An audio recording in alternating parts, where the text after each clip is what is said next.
Hello friends, आज हम बात करेंगे शरद ऋतु के बारे में। शरद ऋतु और शरद ऋतुचर्या मतलब शरद ऋतु में फिजियोलॉजिकल चेंजेस, बायोलॉजिकल चेंजेस, शरद ऋतु में कॉम्प्लिकेशंस क्या आ सकते हैं, प्रिकॉशंस क्या लेना चाहिए और प्रिवेंशन के रूप में हम क्या पंचकर्म या क्या डिटॉक्सिफिकेशन प्रोसेस कर सकते हैं। शरद ऋतु के बारे में एक बेसिक जानकारी हमें पता होना जरूरी है ताकि हम इस मौसम में क्या बदलाव आते हैं, हम क्या चेंजेस कर सकते हैं और कॉम्प्लिकेशंस होने के बाद हम किन प्रोसेस को या किन प्रकार की आहार या जो दिनचर्या है उसको हम अपना सके। तो इसके लिए हमें एक बेसिक जानकारी जो चाहिए उस बारे में हम सबसे पहले बात करेंगे। शरद ऋतु ये जो है ये समय मिड सितंबर से लेकर मिड नवंबर का समय होता है, यानी हम इसे 1 से 1.5 महीने का ये समय बोल सकते हैं। और ये वर्षा ऋतु और हेमंत ऋतु यानी ठंडी का ऋतु, इन दोनों के बीच का जो 1.5 से 2 महीने का जो समय होता है वो शरद ऋतु का होता है। शरद ऋतु में फिजियोलॉजिकल चेंजेस क्या आते हैं, तो प्रकृति में जो धूप बढ़ जाती है, धूप का जो तेज गुण है वो बढ़ जाता है और प्रकृति में कोई भी बदलाव आया तो उसका प्रभाव हमारे शरीर पर होता है। वो नेचर का एक नियम है। तो प्रकृति में जो भी बदलाव आया उसका प्रभाव हमारे शरीर पे होता है। शरद ऋतु में तेज धूप होने की वजह से शरीर में भी जो पित्त दोष है वो उसमें वृद्धि हो जाती है या उसका प्रकोप हो जाता है, उसे ऐसा कहा जाता है। प्रकोप होना मतलब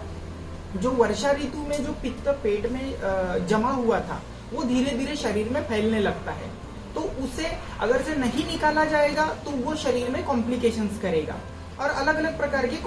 कॉम्प्लिकेशंस भी होते हैं। अगर से हम भारतीय महीने के हिसाब से देखें तो ये अश्विन और कार्तिक महीने में होता है। इस मौसम में जो जितने भी द्रव्य है, जो मेडिसिनल प्लांट्स है या किसी भी प्रकार के जो हम वनस्पति खाते हैं, वेजिटेबल्स खाते हैं, इसमें भी लवण रस का यानी नमकीन जो गुण है,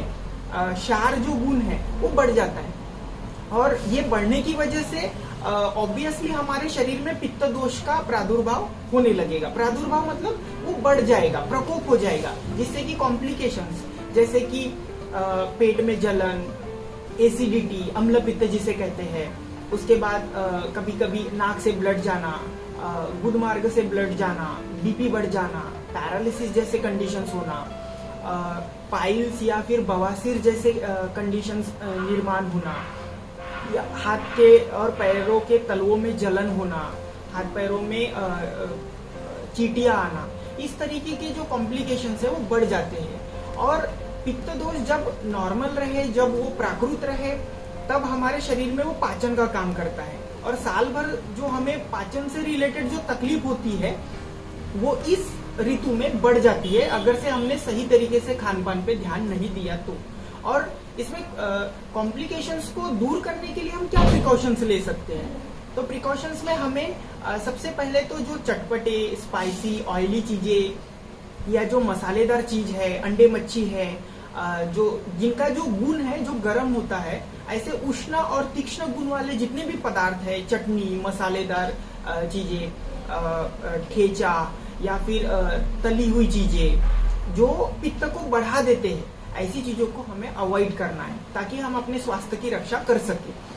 और पित्त दोष को बढ़ने से रोक सके। और ये जो भी चीजें जो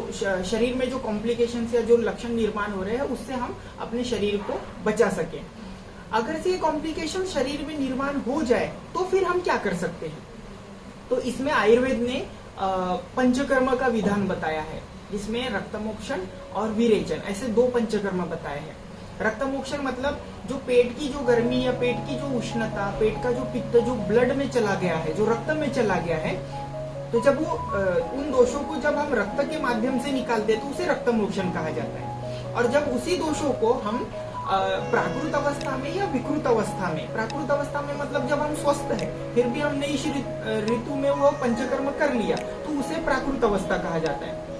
लेकिन जब हमें किसी प्रकार का कोई कॉम्प्लिकेशन हो रहा है और तब हमने विरेचन किया या उसे शरीर से निकाला तो उसे विकृत अवस्था कहा जाता है। तो पहला रक्तमोक्षण करना और दूसरा विरेचन करना। विरेचन कर्म में क्या होता है, तो किसी भी प्रकार की जो पर्गेशन वाली जो दवाइयाँ होती है, विरेचन कराने वाली दवाइयाँ, जिसमें जुलाब के माध्यम से, मोशंस के माध्यम से हम शरीर की उष्णता को निकालते हैं, उसे विरेचन कहा जाता है। और अगर से हमने प्राकृत अवस्था में ही उस विरेचन के द्वारा हम जब वो पित्त दोष को निकाल देते हैं तो हमें किसी भी प्रकार का कोई कॉम्प्लिकेशन नहीं होगा, जैसे कि मुंह में छाले आना या पैरों के तलों में जलन होना, आंखों में जलन होना या बाल झड़ना, पेट में जलन होना, ये सभी कॉम्प्लिकेशंस नहीं होंगे। विरेचन प्रक्रिया के अलावा भी हम और क्या कर सकते हैं, जैसे कोई भी लक्षण निर्माण हो रहा है, जैसे सर दर्द हो रहा है या आंखें लाल हो रही है या नाक से ब्लड जा रहा है, जिसे एपिस्टेक्सिस कहते हैं, तो इस समय में हम गाय का घी या कोकोनट ऑयल, खोबरा तेल, इसे गर्म करके नाक में 5-5 बूंद रोज डाल सकते हैं, जिससे कि हमारे जो ऊर्ध्व जत्रुगत है, जो गर्दन की जो ऊपर का जो भाग है, उसकी रक्षा होगी और हमें सरदर्द नहीं होगा, माइग्रेन जैसी कोई तकलीफ नहीं होगी। उसके बाद अगर से पेट में जलन हो रहा है या फिर लेटरिन के मार्ग में जलन हो रहा है या ब्लड जा रहा है, तो हम क्या कर सकते हैं, खोबरा तेल या फिर गाय के घी का पीछू लगा सकते हैं, या फिर आयुर्वेद में मात्रा बस्ती बताई है तो चंदन बला, लाक्षादी तेल या फिर खोबरा तेल का हम 40 ml का मात्रा बस्ती ले सकते हैं। लेकिन ये सब करने के पहले आपको डॉक्टर से सलाह लेना जरूरी है, ताकि आप अपने स्वास्थ्य की रक्षा कर सकें। उसके बाद शरद ऋतु में और भी बहुत सारी इसके सिग्निफिकेंस है या इम्पोर्टेंस कहा जा सकता है। इसमें ऐसा होता है कि शरद पूर्णिमा, जैसे कोजागिरी पूर्णिमा भी आता है, तो हम कोजागिरी पूर्णिमा या शरद पूर्णिमा क्यों मनाते हैं, तो इसमें ऐसा होता है कि जो चंद्रमा की जो शीतलता है, यानी उस दोपहर को जैसे बहुत ज्यादा उष्ण और तीक्ष्ण गुण बढ़ जाता है, लेकिन वही जो शरद ऋतु की जो रात होती है वो बहुत ज्यादा ठंडी होती है